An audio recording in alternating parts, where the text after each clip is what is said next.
It's pretty wild to think that where you live, your zip code, could mean a multi-million-dollar difference for what you leave behind.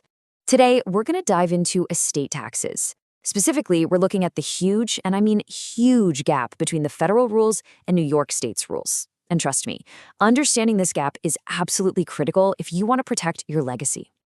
All right, let me start with a question that just sounds wrong. Like, it shouldn't be possible. How can leaving an extra $100,000 in your estate actually end up costing your family over $250,000? It makes no sense, right? But believe me, in New York, this isn't a riddle. It's a very real, very expensive reality.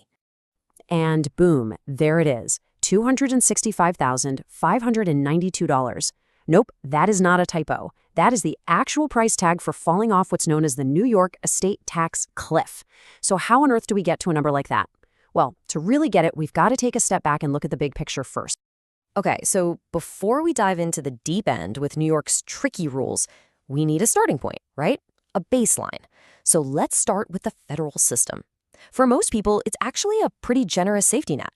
So get this, for 2026, the federal government says that you as an individual can pass on a full $15 million completely tax-free. That's your lifetime exemption. And it applies to your taxable estate, which is just a fancy way of saying the value of everything you own when you pass away. Now, $15 million, that's a huge number. And because of that, most families will never pay a dime in federal estate tax.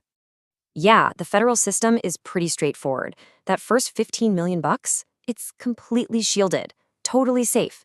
It's only when you go over that amount that a pretty steep 40% tax rate kicks in, and only on the money above the line.